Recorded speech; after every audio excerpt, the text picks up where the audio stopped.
Hello again. I'm a bit late. I am currently in Paris for Christmas holidays, and so I have postponed recording the podcast. I was hesitant to record it before leaving, but I didn't. And then I found when I arrived in Paris, I was reminded that there are a lot of obligations when you haven't seen most of your family in a year. So I was just bouncing around, seeing relatives, catching up. And it's funny how I get this feeling when I return to Paris that I was there the day before. Every time when I return, it feels like there's this continuity, as if I'd never left. And it's the same when I return to London. So it's like two different worlds, and I can pick up right where I left off. So I'm currently at my father's on the balcony. I thought it would be a cool location. I tried to catch the sunrise, but it's so cloudy you can't see it. But the sky is really nice at the moment. It's pink, beautiful. So I have a bunch of notes that I have accumulated. I decided to write down ideas when I got them as much as possible. What would happen in the past is that throughout the week, I would get ideas to include in the podcast, and I would think, I'm not going to write them down because I have too many. I'll just see what I remember on the day. And that's based on Stephen King, essentially. He says that you shouldn't write all your ideas down because then if you're a creative person, you find that you'll write down a lot of ideas. But if you're a creative person, you also find that most of your ideas are shit anyways. So his reasoning is that the ideas you remember are the good ones. Now, that makes sense. It's highly possible that the ideas that I don't remember every week, the dozens of ideas that I think of and I don't write down and don't remember, are bad ones.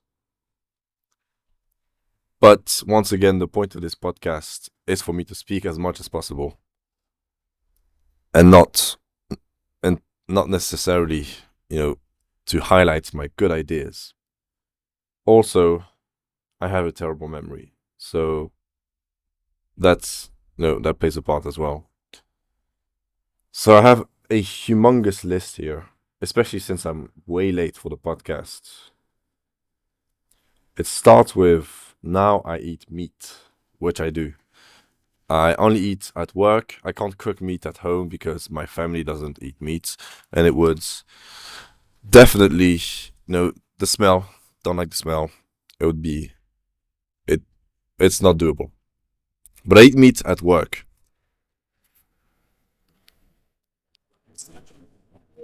It's good quality meat.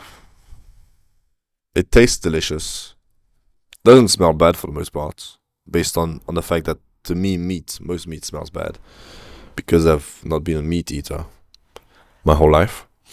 And I've eaten chicken for the first time a few times out in a restaurant, in another restaurant, and at work.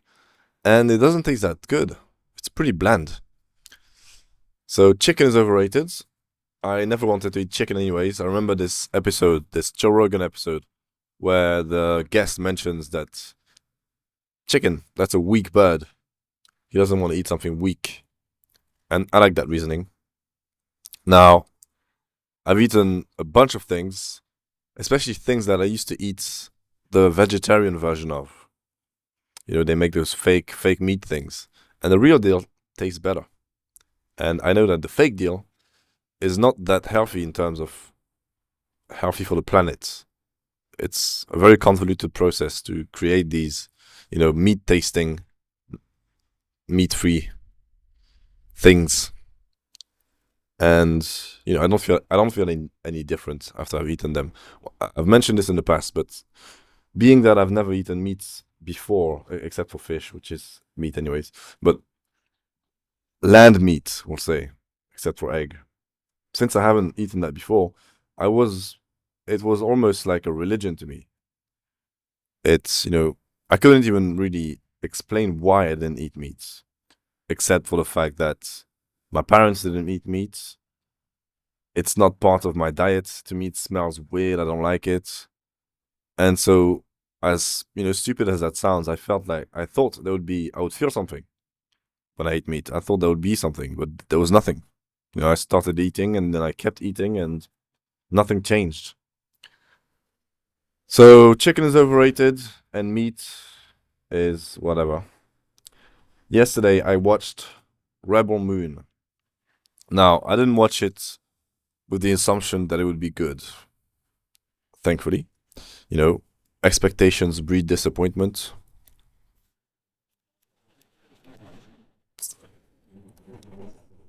The scenery is pretty nice, so I keep getting distracted.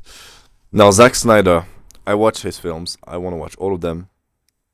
I've seen most of them, and I watch them because he's good at aesthetic. That's his thing. Now, he's not great. That's the thing, right? He is aesthetic. That as a director, that's the only thing you can say he's competent at. As mean as that sounds, but he's not great at it either. Because the thing with aesthetic is that it doesn't exist in a vacuum. When you watch a film, it's a whole.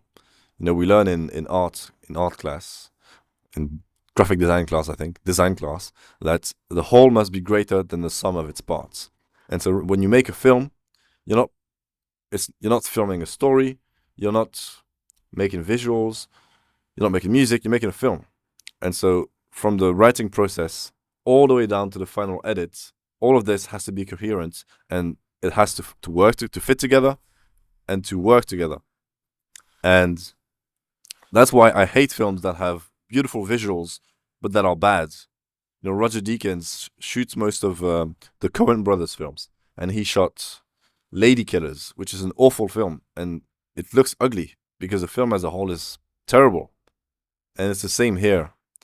Well, it's not the same because he's not able to make a film that is bad in the same way as the Coen brothers. But the screenplay is atrocious. It's disgusting. It's vile. It's repugnant. It's, you know, it's been. I think the makers of the film themselves have compared it to Star Wars. I don't know if they said Star Wars for adults, but that would make sense as a tagline to a degree. Now, there is a Star Wars for adults. Star Wars meets Game of Thrones in Dune. And you can't make a Star Wars for adults with lightsabers, I think. But this guy decided to make a Star Wars for adults that is not Star Wars, but that does feature lightsabers. Now, Dune is amazing. It's great. Rebel Moon, not so much. The screenplay starts off, like Star Wars for adults. It's a farm. It's set in a farm. You have this protagonist who's a humble farm girl, as far as we're concerned, and she's farming.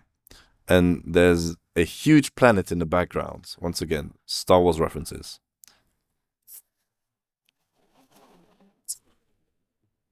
But since Mr. Snyder is a more idiosyncratic filmmaker than whoever shot the original Star Wars trilogy, we get close-ups of this farm girl touching the rocks, touching the earth. We take our time, aesthetic, and it looks like this is referencing Star Wars, but it's gonna be different, right? It's for adults, and I can't even list the things that are bad because everything is bad, everything. The way the plot evolves, we're taught something, show don't tell.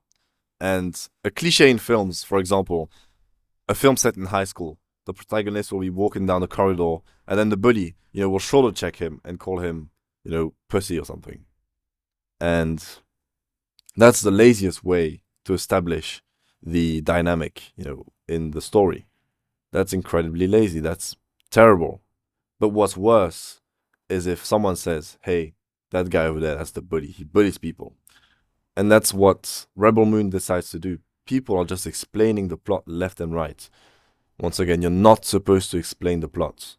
The way a film works, well, the way you want a film like that to work, ideally, at its best, the audience is discovering things. The audience feels involved. If you're telling the audience everything, they don't get to, guess things, to understand things. They're just being told everything. You have, a bully in this story. And he does way more than shoulder check the protagonist. He arrives on the planet. He's this soldier, and he says, "Hey guys, I'm an asshole. I'm the bully." He does everything. He's just incredibly obnoxious and annoying. And, it just sets you up from that moment. Okay, this film is not going to be subtle. It's not going to be clever. I don't even know what the goal is of the film. It feels like the goal was just to assemble moments. I can't even break it down because it's so ridiculous. Once again, everything about this movie has been done before. You have this protagonist who's assembling a team. Now, I haven't been watching many films recently. I have a bad memory, as I've mentioned before. That's one thing I'm able to remember. And I can't think of a movie that does that, great, very successfully. I can't. I know, what's his name? Paul Thomas Anderson wrote a film before Punch Drunk Love. I think the title was Punch Drunk Love or something similar. Ooh, no, Fist Sandwich, I think. And I think, so I read the screenplay, I think it features the assembling of a team. I'm not sure. That's irrelevant. So it's your classic assembling the team to fight against the Empire. Once again, Star Wars. And it's done so badly. I can't. The thing with those films is that most of them are terrible. Most of those assembling the team films are bad. Now, most of those films are heist movies.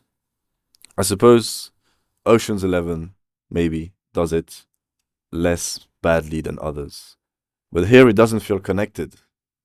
Everything happens too fast. The characters are not characters. They're just people that, fall into place nicely. They fall into the screenplay. They fall into the story's arc. They're like, okay, I'll tag along. Paper cutouts.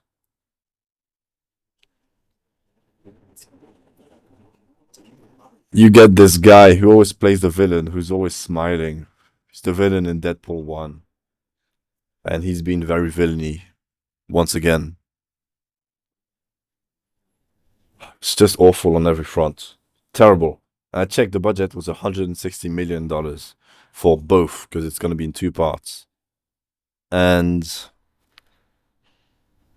the budget for the creator was 80 million. And it looks amazing. It looks epic. It looks huge. It looks great. Here, it doesn't look that good. There are shots that look awful. Terrible. I can't say anything good about it, that's for sure. The weapons look like shit. What else? Where can I go? I mean, you get this robot played by Anthony Hopkins, which is an interesting choice. You notice how I said interesting, right? When you're giving feedback on something artistic or anything in general, and you say interesting, that's the worst feedback. And the best I could come up with is interesting. And he's well made and realized to a degree. There's a point where he's running in the background. It looks stupid and fake. And it's also it's violent, but not really in a pleasing way. It's violent, once again, Star Wars for adults, there's plenty of blood. And it's quite perverted. There's this hentai scene almost, where the bad guy gets these tentacles around him. And it just looks off and disgusting. Yeah, I don't have much else to say about Rebel Moon. It's bad. I like watching bad movies. I don't know why. I'm gonna go see Aquaman tonight with my aunt. And it's gonna be bad. But I think this was worse. I predict it. So, in my last week at work, my second to last day, I think, I went through my comments on YouTube just before briefing. And I apologize, I don't remember the name. I remember it was quite complicated, something I hadn't read before, the name of the person. Someone posted a bunch of comments, and long ones. And positive ones, nice ones. And my first reaction was, that's a lot in the span of a couple hours, I think. A lot of comments, a lot of things said. And I suppose to a degree,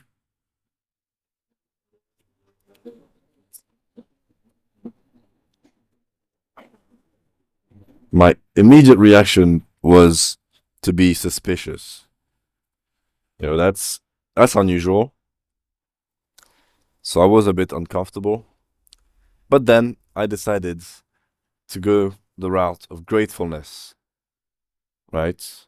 Because I was blushing at the fact that there was so much positivity in those comments. So thank you. That was really nice. I received other comments. I will reply to them soon. I've been very busy and my time has been accounted for. Recently, I haven't had time to do things that I'm supposed to do, as in work things, we'll say. It's been more family. But yeah, thank you. I'll reply to them individually afterwards, but thank you. That was really nice. That feels good. Onwards. Yeah, I think something most people, everyone goes through is that Christmas stops feeling Christmassy as you grow older. For the past few, well, I was gonna say for the past few years, but it's been many, many years. I suppose that's normal. You become an adult, and I'm realizing that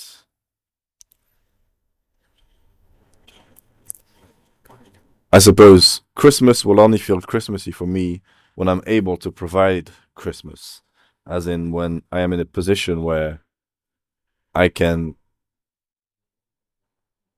you know, I have something to offer. What I'm trying to say is, I can't wait to have kids so that I can make their Christmas feel Christmassy. And I suppose that's how I'll return to how I used to feel as a kid when I was excited for Christmas.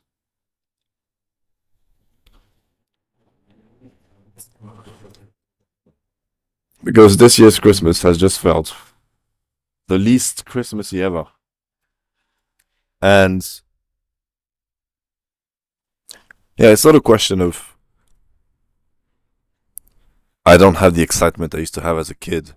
It's more the question of no one seems to be I'm talking about my family. No one seems to be trying to create that vibe anymore. So, as I said, I can't wait to have kids and to build this whole experience for them. Having them be excited, the whole ritual of the presents, shopping, trying to find something good. The act of giving is very rewarding. It feels good. And receiving isn't where it's at anymore when you're an adult, I suppose. For the most part.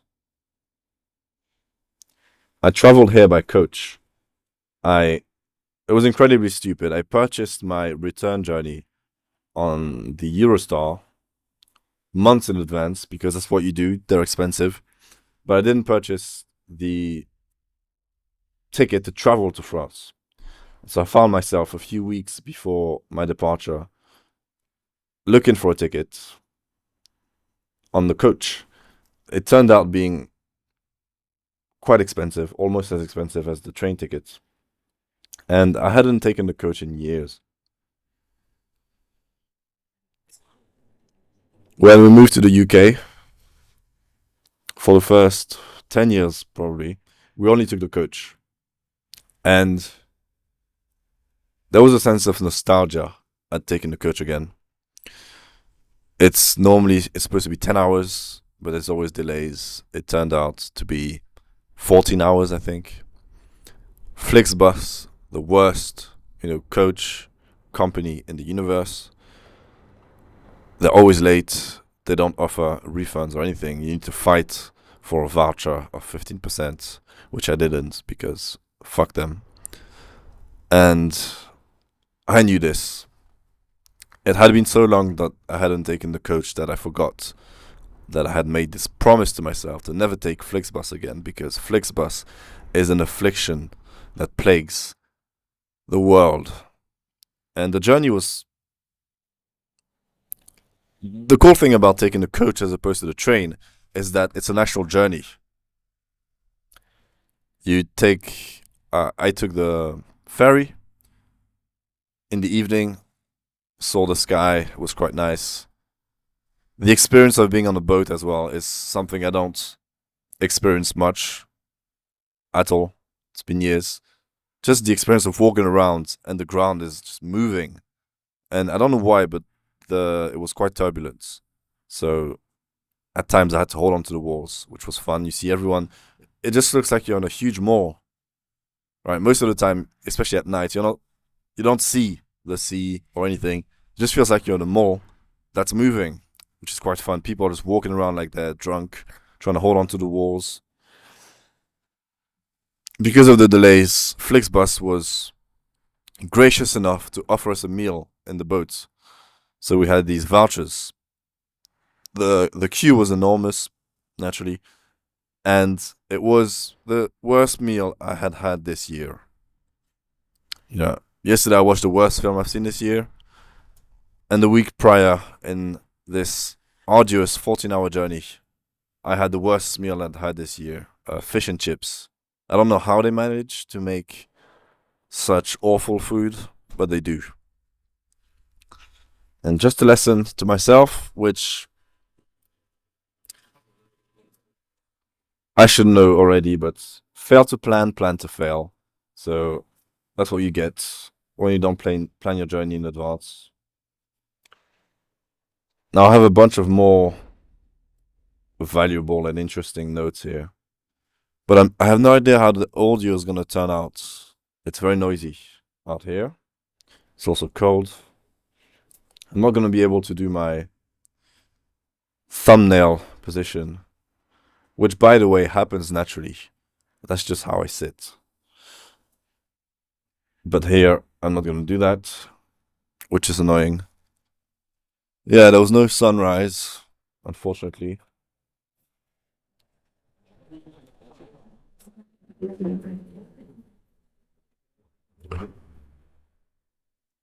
Yeah, I'm scared for the audio, so I think I'm gonna finish it here. And next week I'll do the more interesting episode. So in closing, the year's about to end. New year next year. If you didn't know. People always say next year is gonna be my year, or I suppose there's something healthy about this thing we've constructed, this idea of years, months, weeks, days, which obviously don't exist, but they do. They do because that's the clock that we all go by. So they kind of bind us together, and they allow us to plan in advance and do things like that. So next year is going to be my year. I have a bunch of projects I need to finish. I would like to finish before the year is over, to start with a clean slate. I finished one yesterday, one that I was very late on. I apologize to my client.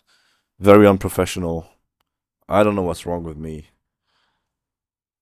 Why I procrastinate so much. A few weeks ago, I broke the Apple Pencil for the iPad.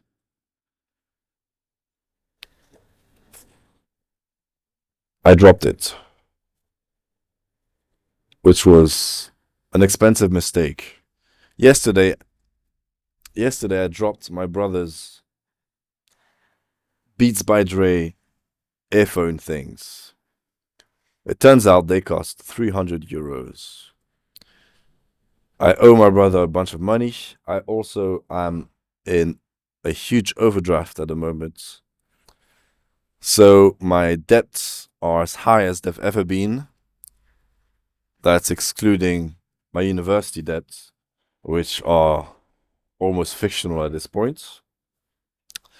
So I owe a lot of money to start a new year. I'm going to have to work hard, which I suppose is a form of motivation.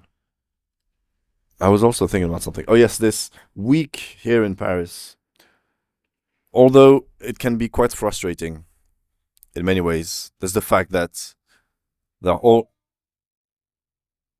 the fact that for the first few days have been very full on, having to go all these places to meet all these people to catch up, and I don't like the idea of my time not being in my control. That I have to do all these things. I don't like that.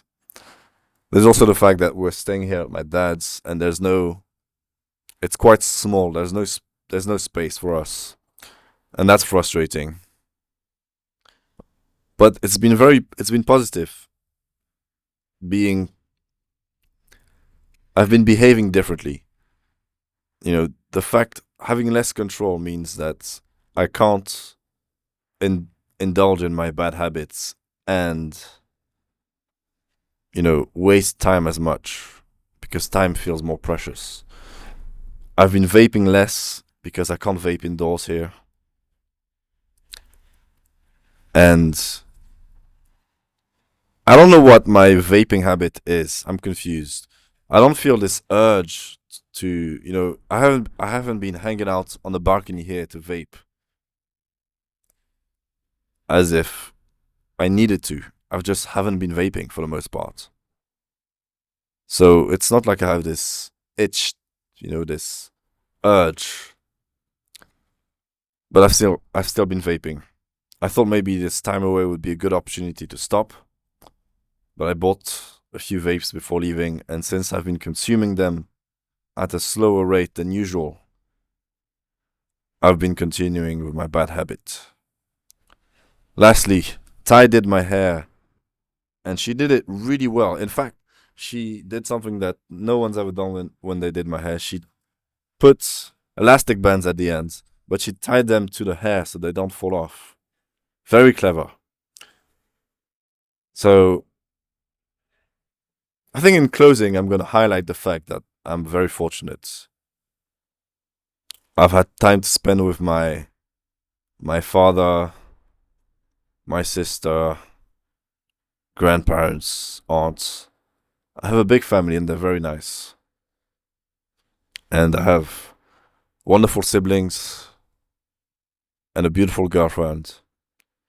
Life is good. Life is good. I'm grateful for all of this. I'm grateful for these people. Life is good.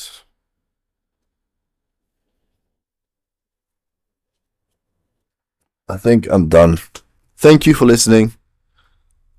Thank you. Wish you a happy new year. Feels good to hold the mic in my hand. I don't know, it feels more professional. Alright, we'll see how the audio turns out. Thank you and happy new year.